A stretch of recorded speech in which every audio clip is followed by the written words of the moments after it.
हाय दोस्तों, आज हम देखेंगे गति का द्वितीय समीकरण। गति का प्रथम समीकरण हम देख चुके हैं। इस वीडियो में देखेंगे गति का द्वितीय समीकरण। कौन समीकरण? गति का द्वितीय समीकरण देखने की कोशिश करते हैं। जो गति का द्वितीय समीकरण का सूत्र क्या है? गति का द्वितीय समीकरण यस बराबर ut plus half at square, यानी इसी सूत्र की क्या करना है, हमको स्थापना करना है। तो यहाँ यस आया ना, यस क्या है? दूरी है। तो दूरी कैसे आता है देखो, हम यहाँ पर लिखते हैं समय, वेग समय, क्या? वेग समय ग्राफ, वेग समय ग्राफ का क्षेत्रफल, वेग समय ग्राफ का क्षेत्रफल, वेग समय ग्राफ का क्षेत्रफल विस्थापन देता है। कौन देता है? विस्थापन देता है। यानी जो यस का मान आएगा, ये विस्थापन है, यस क्या? विस्थापन है, दूरी। वो उसका मान कौन देता है? क्षेत्रफल। क्षेत्रफल का वेग समय ग्राफ का क्षेत्रफल, वेग समय ग्राफ का क्षेत्रफल होता है, कौन देता है? विस्थापन। विस्थापन यानी यस देता है। यहां से यस का मान कैसे आएगा उसको जानने की कोशिश करते हैं। उसके लिए हम क्या करेंगे? वेग समय ग्राफ बनाएंगे। क्या बनाएंगे? वेग समय ग्राफ एक खींचेंगे। क्या खींचेंगे? वेग समय ग्राफ खींचेंगे। वेग समय ग्राफ को हमने बताया कैसे खींचा जाएगा। एक्स अक्ष और वाई अक्ष मान के। ये आपका होता है एक्स अक्ष, इसे हम कहते हैं एक्स अक्ष कहा जाता है। कौन सा अक्ष कहा जाता है? एक्स अक्ष हो गया। और ये आपका कौन सा अक्ष होता है? वाई अक्ष होता है। क्या होता है? वाई अक्ष होता है। और यहाँ पे बिंदु O होता है ना। एक्स अक्ष वाई अक्ष हमने कर दिया। अब इस पे जहां एक्स अक्ष बताता है, समय को बताता है। किसको बताता है? समय। ये आपका हो गया समय को बताएगा। और ये क्या हो गया? वेग। क्या हो गया? वेग, है ना। तो अब कहा था वेग समय, वेग समय की बात कहा था। तो वेग और समय के बीच ग्राफ हमने खींच दिया। अब कैसे किया जाएगा, तो गति कैसे होगी इसको जानने की कोशिश करते हैं।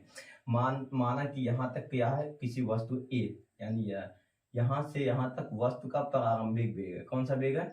वस्तु का प्रारंभिक वेग। अगर नहीं समझ में आया ना, तो गति के प्रथम समीकरण के वीडियो देखो, उसमें आपको समझ में आएगा। ये होता है गति का प्रारंभिक वेग। जो गति के प्रारंभिक वेग से कोई वस्तु है जो एक समान त्वरण गति कर रही है, एक समान त्वरित गति कर रही है। कौन सी गति कर रही है? एक समान त्वरित गति कर रही है। पहले वस्तु का वेग u था, जब समान त्वरित गति करके आगे जाएगी तो यहाँ पे इसका वेग कितना हो जाएगा? माना कि इसका वेग कितना हो जाएगा? v हो जाएगा। यानी प्रारंभिक वेग उसका u था, अंतिम वेग क्या हो गया? v हो गया। प्रारंभिक वेग u, अंतिम वेग कितना? v हो गया, है ना। कोई दिक्कत नहीं। अब यहाँ से यहाँ तक हम खींच देते हैं इसको इस तरह। अब एक चीज ये भी हमको जानना है कि यहाँ से यहाँ तक इसको जाने में कुछ समय गया होगा। यहाँ से यहाँ तक जाने में इसको ना क्या समय गया, हमने क्या नाम दे दिया। यानी यहाँ से यहाँ तक जाने में इसको समय क्या आया? t समय। यानी इसको जाने में कुछ समय जाएगा, तो उसको जाने में जो समय लगा वो कितना है? t है। इसका नामकरण यहाँ a कर दिए, यहाँ पे b कर दो। इसको डाट डाट ऐसे भी कर सकते हैं हम। यहाँ b था, यहाँ पे क्या आ जाएगा? c आ जाएगा। ये बिंदु क्या हो गया? d। यानी o से d तक जाने में इसको कितना समय आया? t समय आया। कोई दिक्कत यहाँ तक नहीं। अब इसके आगे देखते हैं क्या होता है। ये आपका c बिंदु है। क्या है? c, है ना। अब इसको आगे देखते हैं कैसे आएगा। यहाँ पे अब आ जाते हैं। यहाँ क्वेश्चन क्या कहा गया? यहाँ क्या कहा गया? वेग समय ग्राफ का क्षेत्रफल, वेग समय ग्राफ का जो क्षेत्रफल होता है कौन देता है? विस्थापन देता है। विस्थापन यानी s देगा। यस बराबर क्या हो जाएगा? यस बराबर क्या हो जाएगा? यानी इसके द्वारा तय की गई दूरी, यानी पूरा क्षेत्रफल कितना होगा? देखो कहां से कहां गया, यहाँ से यहाँ गया, फिर यहाँ से यहाँ गया, फिर यहाँ से, यानी इस तरह क्या किया? क्षेत्रफल तय किया। देखो यहाँ से ये गया, फिर इधर गया, फिर इधर ऐसे यहाँ पे आ गया, फिर इधर, यानी ये पूरा क्षेत्रफल क्या किया? तय किया। तो लिख देंगे यस बराबर किसका? ओ ए, देखो ओ ए बी डी, क्या? ओ ए बी डी का क्षेत्रफल, ओ बी डी का क्षेत्रफल, है ना। देखो यस बराबर ओ ए बी डी का क्षेत्रफल, O A B D sorry B D का क्षेत्रफल, यानी ये इस प्रकार पूरा इसका क्या होगा? क्षेत्रफल। यानी पूरा दूरी क्या किया? तय किया, है ना। ये क्षेत्रफल आ चुका है। ये कहां से आया? क्योंकि कहा था वेग समय ग्राफ का क्षेत्रफल क्या होता है? विस्थापन देता है। यानी यस जो होता है इसका क्षेत्रफल देता है। अब यस आपका ऐसे ही रहेगा, यस आपका ऐसे ही रहेगा। इसका देखो, इसका क्षेत्रफल, इसका कहां है? देखो ये वाला ओ ए बी डी चित्र में देखो, ओ ए बी डी यहाँ से यहाँ तक है, तो इसमें देखोगे दो आकृति बनी हुई है। देखो एक आकृति यहाँ पे इस प्रकार से बनी हुई है, यहाँ पे एक ऐसे बनी हुई है, दो आकृति बनी हुई है ना, दो चित्र बना हुआ। एक देखोगे त्रिभुज है, एक क्या है आयत है। तो आयत का क्षेत्रफल प्लस त्रिभुज का क्षेत्रफल क्या हो जाएगा, आयत। कौन सा आयत, ओ एस आयत,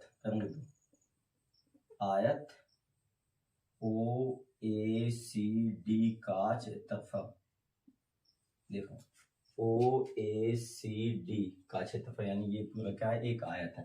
तो आयत ए ओ सी डी का क्षेत्रफल प्लस क्या है, दूसरा क्या है, ये त्रिभुज का क्षेत्रफल। कौन सा त्रिभुज, तो देखेंगे त्रिभुज ए बी सी का क्षेत्रफल, ए बी सी का क्षेत्रफल। देख सकते हो यहाँ दो जो तय की गई दूरी थी, यहाँ से यहाँ तक पूरा ये था, तो इसमें एक आयत ये बना हुआ था, ये क्या था बना हुआ, त्रिभुज बना, दो चीज बनी हुई थी। यहाँ से यहाँ तक ये क्या था, पूरा आयत था, ये क्या था, त्रिभुज था, है ना।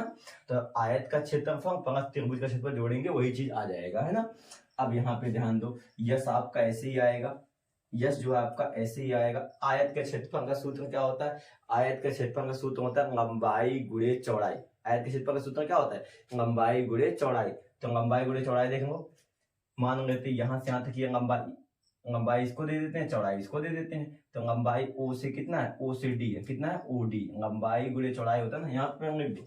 आयत के क्षेत्रफल क्या होता है, लंबाई गुणे चौड़ाई। और त्रिभुज का क्षेत्रफल का सूत्र क्या होता है, ये एक समकोण त्रिभुज है, क्या है, एक समकोण त्रिभुज। समकोण त्रिभुज के क्षेत्रफल का सूत्र क्या होता है, 1/2 गुणे आधार गुणे ऊंचाई। क्या होता है, 1/2 गुणे आधार गुणे ऊंचाई होता है ना, 1/2 गुणे आधार गुणे ऊंचाई। दोनों आ गया। देखो एक आयत था, आयत के क्षेत्रफल का सूत्र क्या होता है, लंबाई गुणे चौड़ाई होता है, लंबाई गुणे चौड़ाई होता है। और त्रिभुज का क्षेत्रफल का सूत्र क्या होता है, 1/2 गुणे आधार गुणे ऊंचाई। आप सबका माना दो, देख लो यस आप कैसे रहेगा, लंबाई यहाँ पे है, तो लंबाई मानते हैं ओ से डी, कितना है, ओ डी हो गई, ओ डी क्या हो गई, इसकी लंबाई हो गई। गुणे चौड़ाई क्या है, चौड़ाई मानते हैं ओ से ए, कितना है, ओ ए, हो गया ना। और प्लस 1/2, इसको ना तो कोष्टक में कर दो, आप इसको कोष्टक में कर देते हैं, और इसको भी आप कोष्टक में कर दो। 1/2 गुणे आधार गुणे ऊंचाई। आधार कौन सा है, आधार देखो, आधार ये है, त्रिभुज ये है ना, त्रिभुज का क्षेत्रफल ये है ना, त्रिभुज 1/2। त्रिभुज ये आधार होगा आपका, ये क्या हो जाएगा, आधार हो जाएगा, ये क्या हो जाएगा, इसकी ऊंचाई हो जाएगी, ये उसकी ऊंचाई हो जाएगी। तो आधार कितना है, AC है, कितना है, AC गुणे ऊंचाई कितनी है, ऊंचाई कितनी है, BC है, कितना है, BC। कोई दिक्कत नहीं, हमने यहाँ पे नोट कर दिया है ना। अब इसके आगे आ जाते हैं। यस आपका ऐसे रहेगा, यस आपका ऐसे ही होगा। अब O से D का मान देखो कितना है, O से D का मान कितना है, T है, कितना है, T। तो यहाँ पे रख देंगे T, क्या रख देंगे, T गुणे OA, O से A देखो, O से A कितना है, U है, कितना है, U। तो यहाँ पे क्या आ गया, U आ गया, हो गया ना। और प्लस 1/2 ऐसे रहेगा गुणे AC, AC कहाँ है, ए यहाँ पे है, C यहाँ पे। तो जितना दूरी यहाँ से देखो, जितना दूरी यहाँ से यहाँ तक होगा, वही दूरी यहाँ से यहाँ तक भी होगा। यानी T यहाँ पे है, तो T यहाँ पे भी आएगा, T यहाँ पे भी क्या होगा, आएगा। तो यानी AC का भी मान कितना होगा, T होगा गुणे BC। B से C देखो, B से C, BC यहाँ नहीं पता। देखो यहाँ से यहाँ तक जो था, यहाँ से यहाँ तक जो था, वो वेग कौन सा था, ये वेग जो था अंतिम वेग था, कितना था, अंतिम वेग भी था। और यहाँ से यहाँ तक का वेग क्या था, U था, प्रारंभिक। कहीं U यहाँ है, ये U यहाँ है, तो ये U यहाँ भी होगा, इतना ये, इतना ये। तो अब ये इतने का मान कैसे आएगा, अंतिम वेग में से, अंतिम वेग में से प्रारंभिक वेग को क्या किया जाएगा, घटाया जाएगा। तो ये यानी यहाँ से यहाँ तक का मान आ जाएगा V - U आ जाएगा, क्या आ जाएगा, V - U। तो यहाँ इसके जगह हम क्या रख देंगे, इसके जगह हम क्या रख देंगे, BC के जगह पर रख देंगे V - U रख देंगे, है ना, V - U हो गया। इसका मान हमने रख दिया। अब इसके आगे आ जाते हैं। यस आपका ऐसे रहेगा, U का गुणा T में होगा, तो कितना हो जाएगा, UT प्लस UT हो गया प्लस 1/2 को ऐसे रहने दो, गुणे T को भी ऐसे रहने दो, गुणे यहाँ देखो, चूंकि इसके आगे हम देख लेते हैं, यहाँ पे बता देते हैं आपको, पहले समझा देते हैं। गति का प्रथम समीकरण सिद्ध करके हमने क्या लाया, V = U + ET लेके आया। गति का प्रथम समीकरण यही आया ना, क्या है, V = U + ET गति का समीकरण आया। ये V को ऐसे रहने दो, ये इसको इधर ले आओ, ये u है ना, इसको इधर आ जाएगा तो माइनस क्या हो जाएगा, u हो जाएगा। ये प्लस था, इधर आ जाएगा माइनस u, तो यानी इधर क्या बचा, 80 बचा। ये v आपका ऐसे था, u इधर आ गया तो माइनस हो गया, यानी v माइनस u बराबर क्या होता है, 80 होता है। क्या होता है, 80। देख सकते हो यहाँ से आप देख सकते हो v माइनस u की जगह हम क्या रख सकते हैं, 80 रख सकते हैं। तो यहाँ इतने की जगह क्या आ जाएगा, 80 आ जाएगा। कितना आ जाएगा, 80। ये कोष्टक बंद आपका हो गया ना। अब यस आपका ऐसे रहेगा, ut भी आपका ऐसे रहेगा प्लस। अब t यहाँ भी है, t यहाँ भी, t का गुणा t में होगा कितना, t 1/2 ऐसे रहेगा, और t का गुणा t में होगा तो कितना हो जाएगा, a ऐसे, a भी ऐसे रहेगा, t का गुणा t में हो जाएगा t स्क्वायर। तो यस बराबर ut प्लस हाफ 80 स्क्वायर आ गया। देखो यस बराबर ut प्लस हाफ 80 स्क्वायर आ चुका है। यही आपका क्या है, यही गति का कौन सा समीकरण है, द्वितीय समीकरण। कौन सा समीकरण, द्वितीय समीकरण है। यही आपका कौन सा समीकरण है, गति का द्वितीय समीकरण है। कौन सा समीकरण है, यही आपका गति का द्वितीय समीकरण है। कोई दिक्कत, अगर नहीं समझ में आया है तो वीडियो पीछे करके रिवर्स करके फिर से एक बार देख सकते हो, आपको समझ में आ जाएगा। ये आपका क्या है, गति का द्वितीय समीकरण है। अगर इस गति का द्वितीय समीकरण दूसरे विधि से लगाना चाहे तो दूसरे विधि से भी आ जाएगा, लेकिन उसको हम देखेंगे नेक्स्ट वीडियो में। इसका स्क्रीनशॉट लेना चाहो तो ले सकते हो। हाय दोस्तों, हम इसी वीडियो में देखेंगे गति का द्वितीय समीकरण। गति का द्वितीय समीकरण देख चुके हैं, गति का द्वितीय समीकरण देख चुके हैं, लेकिन हम देखेंगे दूसरे नियम से, यानी दूसरे सूत्र से कैसे आएगा। अगर ये आपको ना समझ में आया, दूसरा देखो कैसे आएगा, उसको हम बताने की कोशिश करते हैं कैसे आएगा। तो उसका भी नियम वही है, वेग समय ग्राफ का क्षेत्रफल क्या देता है, विस्थापन देता है। विस्थापन यानी यश देता है। तो यश का जो सूत्र होता है, यश बराबर होता है 1/2 गुणे कोष्टक में क्या होता है, समांतर भुजाओं का योग। क्या होता है, समांतर भुजाओं का योग। समांतर भुजाओं का योग क्या होता है, समांतर भुजाओं का योग हो गया, गुणे। देखो यस बराबर क्या होता है, 1/2 गुणे समांतर भुजाओं का योग गुणे उनके बीच की दूरी। उनके बीच की क्या दूरी है ना, ये सूत्र होता है। इस सूत्र पर हम क्या करेंगे, लगाएंगे, देखते हैं कैसे आता है।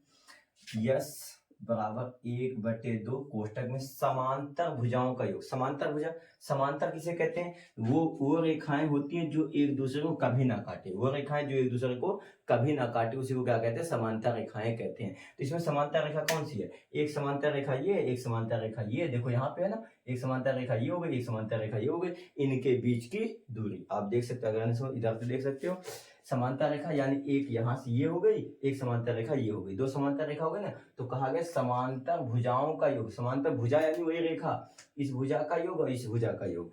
तो देखो इस भुजा पे हमने प्रारंभिक वेग u को दिखाया है, इस भुजा पे हमने अंतिम वेग v को दिखाया है। तो भुजाओं का योग, भुजा एक क्या है, AO है, एक भुजा क्या हो गई, AO हो गई।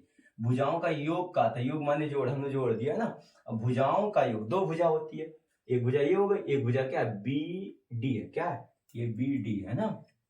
तो क्या हो गया, BD। कहा था समांतर भुजाओं का योग, समांतर AO प्लस BD हमने क्या किया, जोड़ दिया, गुणे उनके बीच की दूरी। उनके बीच की दूरी कहाँ है, देखो यहाँ से AO से D तक भी हो सकती है, A से C, ये बीच की दूरी यही तो है। तो ये दोनों दूरी आपस में क्या होंगे, बराबर। हम मानते हैं क्या, OD है। कितना है, OD। हमने उनके बीच की दूरी क्या उठाया, OD उठाया। अब देखो इसके आगे क्या होगा, यस आपका ऐसे ही रहेगा, 1/2 भी ऐसे होगा।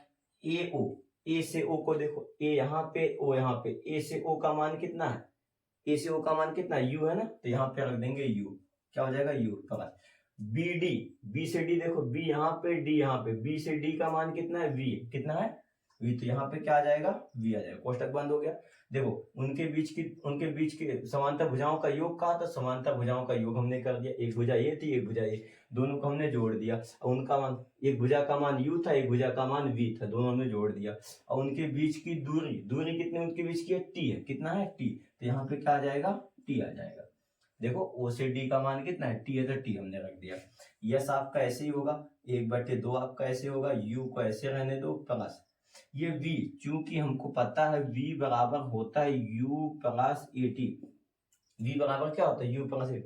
ये कहाँ से है, गति का प्रथम समीकरण हमने सिद्ध किया, उसकी वीडियो नीचे दी हुई है, उस वीडियो को जाके देखो। गति का प्रथम समीकरण से आया v बराबर u प्लस ए टी, यानी v की जगह पे आप क्या रख सकते हो, u प्लस ए टी रख सकते हो। क्या रख सकते हो, तो यहाँ यहाँ क्या v है, तो v की जगह हम क्या रख सकते हैं, u प्लस ए टी।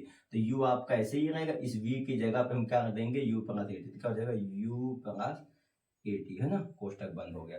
और गुणे यहाँ पे जो टी था, ये टी आपका ऐसे ही रहेगा, उसको कुछ नहीं किया जाएगा। अब देखो यस आपका ऐसे होगा, 1/2 आपका ऐसे कोष्टक में, एक यू ये है, एक यू जोड़ेंगे 2u हो जाएगा। कितना हो जाएगा, 2u, और प्लस कितना हो जाएगा, ए टी आपका ऐसे। देखो यू ये भी था, यू ये भी था, एक यू ये है, एक यू ये है, तो एक 2u हो गया।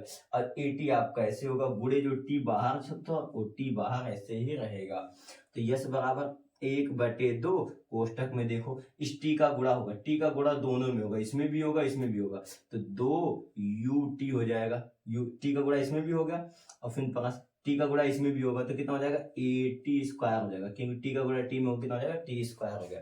इधर से हमने क्या किया, टी से गुणा किया, अब की बार इधर से 2 से, इधर से कितने से 2 से गुणा करो। देखो 2 से गुणा होगा, 2 का गुणा इसमें होगा, देखो 2 का गुणा होगा, सॉरी 1/2 का गुणा होगा, 1/2 का गुणा किसमें होगा, 2u टी में होगा, 2u टी में होगा, इसमें भी होगा इसमें भी होगा। तो इसमें जब गुणा होगा तो ये 2 से 2 कट जाएगा, ये 2 से 2 क्या हो जाएगा, कट जाएगा, बचेगा क्या, ut बचेगा। क्या बचेगा, ut। तो हम यहाँ पर लिख देते हैं ut, कोई दिक्कत नहीं। और फिर प्लस 1/2 का गुणा किसमें होगा, 80 में, तो कितना हो जाएगा, 1/2 और 80 स्क्वायर। देखो ये आ गया गति का द्वितीय समीकरण। ये क्या है, गति का द्वितीय समीकरण। ये दूसरे नियम से आया, जैसे कि हमने बता दिए थे, इसको दूसरे नियम से बताएं, आपको जो नियम ऐसी हो उसी नियम को देखो। यही है आपको क्या, गति का द्वितीय नियम। अब इस नेक्स्ट वीडियो जो आएगी वो आएगी गति के तृतीय नियम पे। क्या आएगी, वो गति के तृतीय नियम पे, वो भी सेम इसी पे आएगा, वो भी सेम इसी पे ही आएगा।